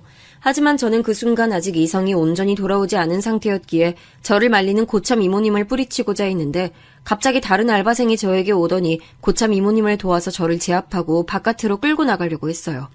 아주 오래도록 수십 혹은 수백 차례에 걸쳐서 당해본 서름이었으나 이때는 유독 더 서러워서 저는 악다구니를 썼죠. 손님들이 수군거리면서 제 쪽을 손가락질하고 있었고 저는 제 의지와 상관없이 강제로 끌려나가던 와중이었습니다.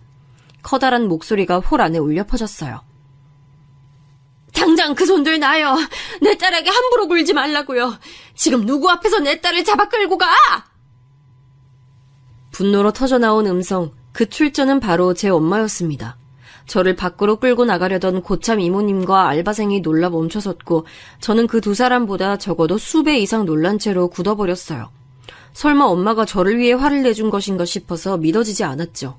매정하게 버려놓고 단 한 번을 찾아오지도 않았으면서 지금 왜 이러는 건지 놀란 제 앞으로 다가온 엄마는 눈물에 젖은 얼굴을 하고 계셨어요.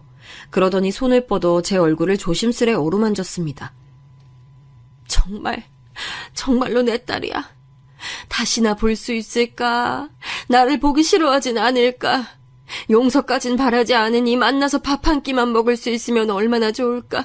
그런 바람을 내내 품고 살아왔는데 이렇게 너를 보게 되다니. 재현아, 엄마가 일단 한 번만 안아보자. 제가 어떻게 반응해야 할지도 몰라서 어안이 벙벙해 있는데 그런 저를 엄마가 천천히 안아주셨죠.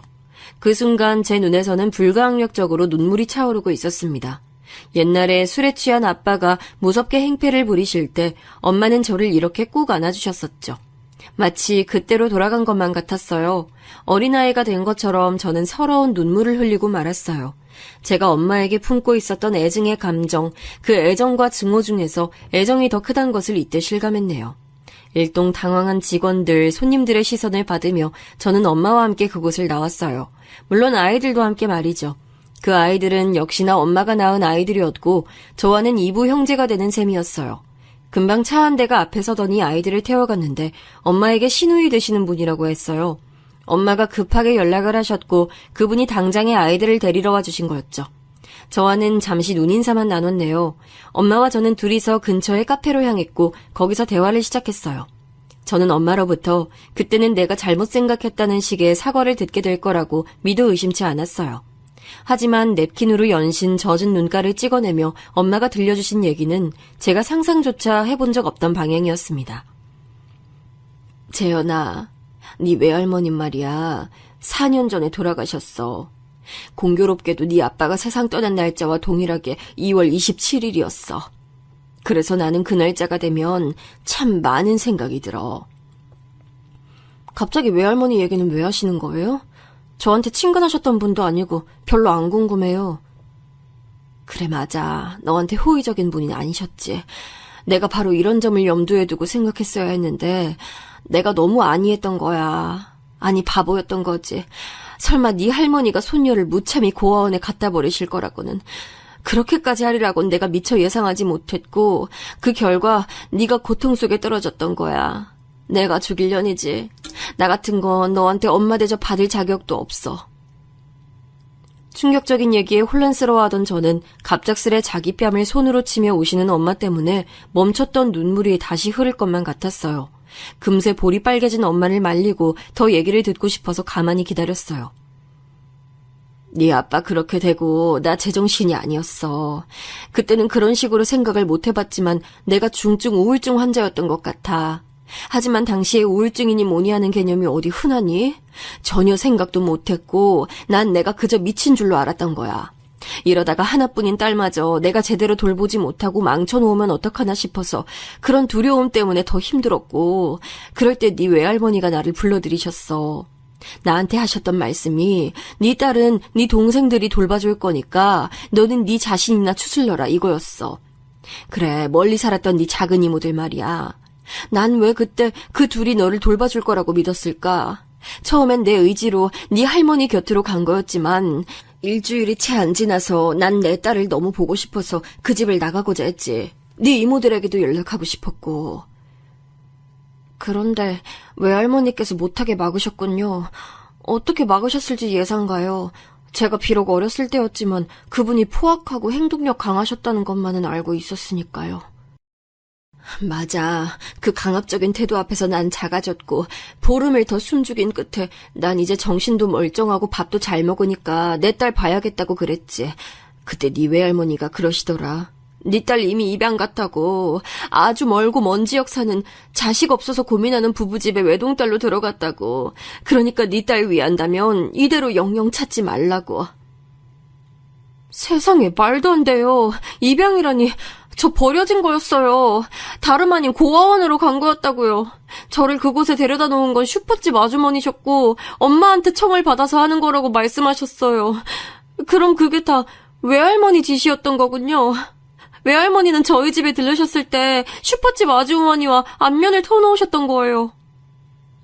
난 그런 줄도 모르고 내 소중한 딸이 고아원에 들어가 있는 줄도 모르고 바보처럼 널 그리며 널 위해 기도하며 10년을 그렇게 흘려버린 거야. 내내 혼자 지낸 나를 치근해하고 보듬어준 사람이 나타나서 그제야 재혼을 하게 된 거지.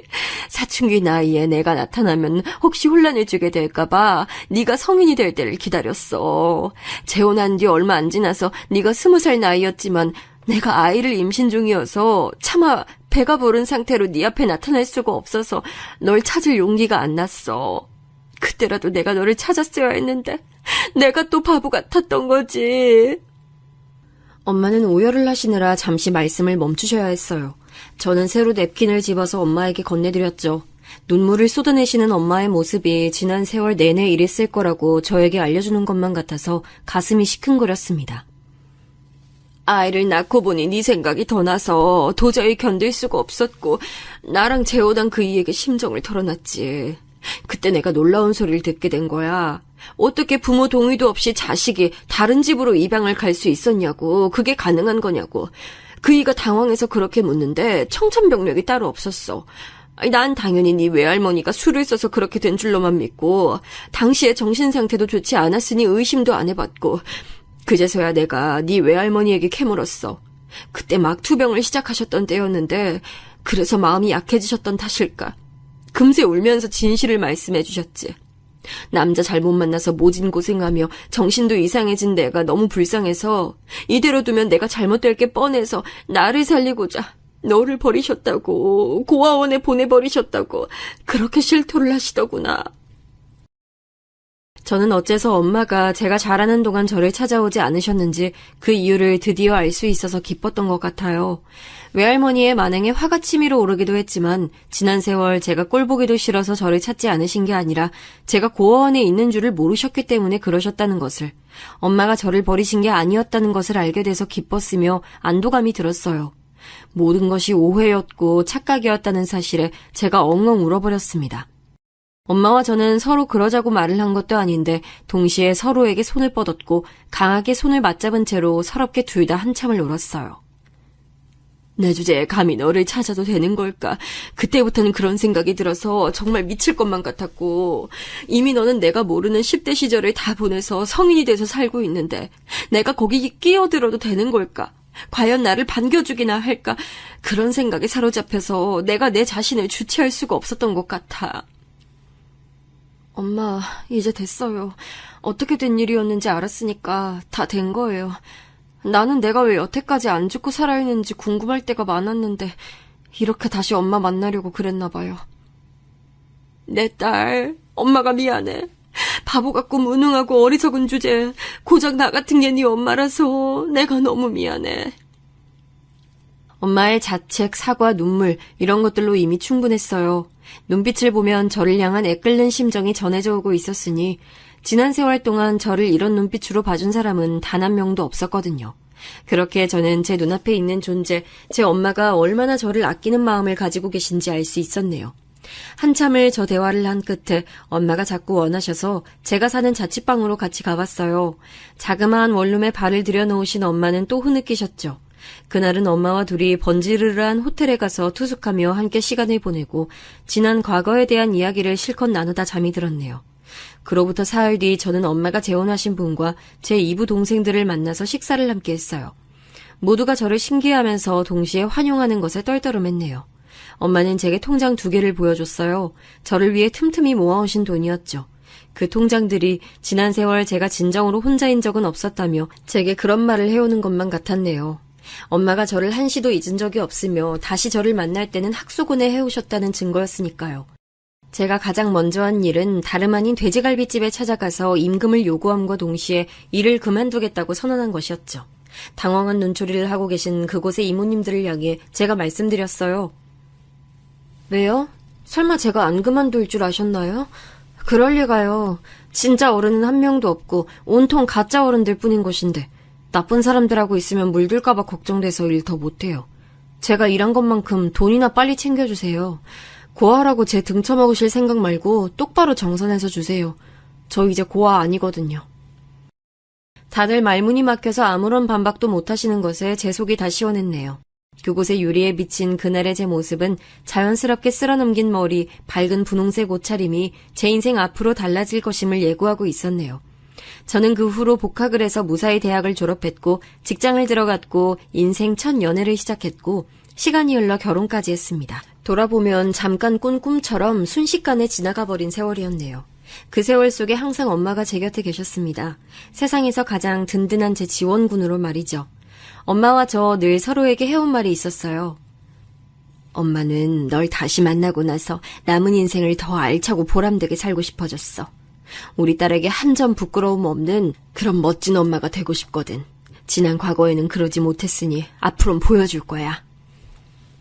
나도 엄마 다시 만나고 나서 인생을 달리 보게 됐어요. 죽지 못해 사는 게 인생이 아니고 매일을 살아나가는 게 인생이더라고요. 나 누구보다 즐겁게 살아 보일 테니까 엄마가 꼭 오래오래 지켜봐 주기예요. 바로 서로가 인생을 더 열심히 살고 싶게 만드는 원동력이라는 것이었죠. 그렇게 저는 지금의 제 일상이 다른 이들보다 객관적으로 우월하지 않다고 해도 남부러울 것 없이 살아가고 있는 것 같아요. 만약 인생을 비관적으로 바라보고 있는 분이 계시다면 부디 전환점을 맞이하시길 바랄게요.